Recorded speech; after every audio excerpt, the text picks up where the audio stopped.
On va maintenant remonter le temps avec vous, Sofiane. Nous sommes le dimanche 11 septembre et on ouvre la boîte des archives. On commence avec une scène de ménage.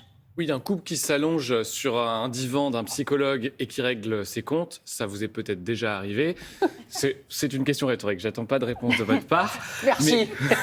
Je veux pas vous mettre dans l'embarras, mais sous l'œil des caméras, c'est moins banal et c'est le concept d'une émission de télévision ce 11 septembre 79, Demain les hommes, qui suit 5 foyers de leur intimité, dont ce couple que vous voyez, qui a pour but de raconter sa semaine écoulée, faire un peu le bilan, les plus et les moins. Et vous allez le voir, madame a quelques griefs contre son mari. J'aimerais un homme, en fait, je sais pas, un homme qui me serait complémentaire, qu'on cherche tous les deux. Il n'est pas comme ça, votre mari, non?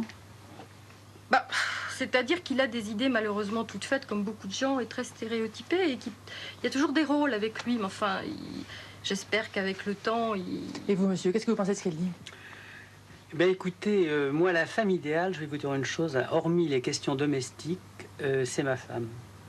Je suis très amoureux d'elle et finalement, toutes ces questions, si vous voulez, sont tout à fait insignifiantes. Oui, d'accord. Donc ça veut dire, je suis très amoureux d'elle, mais je ne veux pas participer aux tâches ménagères. En gros, c'est Oui, ça. c'est très bien résumé. C'est un peu la conclusion de leur séance. Ce documentaire, qui avait été diffusé quand même en prime time, il était très en avance pour son époque parce qu'il avait pour objectif de dénoncer le poids du patriarcat, le non-respect des tâches ménagères, etc., notamment par les hommes. Et ça, c'était un thème d'actualité désormais, mais c'était en avance pour son temps à l'époque. Ouais.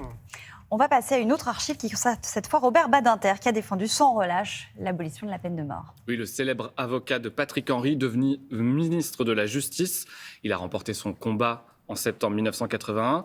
La loi est adoptée par le Parlement, mais ce n'est pas pour autant que les Français la soutiennent au moment où elle est votée. Près de 2 Français sur 3 sont contre l'abolition de la peine de mort à ce moment-là. Alors, Robert Badinter ne lâche pas le morceau, il essaie de convaincre coûte que coûte. Il prend l'exemple d'un des derniers condamnés à mort pour dire une chose importante, non, la justice n'est pas infaillible, il se peut qu'elle se trompe et il faut faire attention à ça. Il y a dans la décision de peine de mort quelque chose qui est insupportable. Je veux dire, il n'y a pas de certitude absolue qui permette de dire celui-là doit mourir pour cet acte-là. Là, Sofiane, nous étions le 11 septembre 82, 40 ans plus tard. Les Français sont-ils davantage convaincus par l'abolition de la peine de mort? Alors, on n'est plus du tout dans les mêmes proportions. Au début des années 2010, il n'y avait plus qu'un tiers des Français qui disaient vouloir le rétablissement de la peine de mort. Mais depuis, le chiffre évolue beaucoup. Toutes les études sur le sujet que j'ai pu consulter vont dans le même sens. On est désormais, grosso modo, à 50-50. Un Français sur 2 est pour le rétablissement de la peine de mort. 40 ans après, le débat n'est donc pas enterré. On va terminer avec une dernière archive qui est beaucoup plus légère et on termine en chanson avec Laurent Voulzy. Oui, on a tous dans le cœur une chanson de Laurent Voulzy. Petite fille oubliée. Exactement, je ne sais pas quelle est la vôtre. Moi, c'est Recollection. Bah oui. Ouais, mais ça tombe... non, moi c'est Cœur Grenadine. Oui, mais ça tombe bien, c'est moi qui décide. Donc du coup, on va parler de Recollection. Vous avez vu? Ah bah voilà. Ah non, mais ça y est, les petits jeunes, là, regardez, prenez ma place, venez. On n'attend que ça. Allez-y, vous êtes ici chez vous. Allez-y. Recollection est sorti en 1977 et pour faire la promo du titre le 11 septembre, l'amoureux de Marie Galante décide d'arriver en bateau et vous allez le voir, il est un peu loin de la caméra et c'est pas facile de gérer tous les mouvements entre le voilier et la guitare, ça se voit un peu.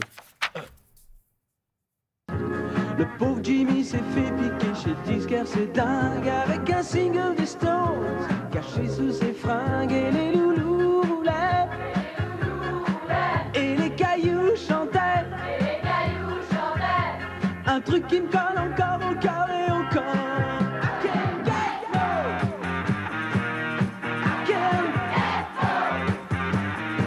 no satisfaction. C'est vrai que c'est pas hyper simple. C'est pas évident, la guitare, les cordes, etc. Pour tout faire, c'est pas simple. Je pense pouvoir dire que c'était une prestation en playback. Ah oui, ça c'est sûr.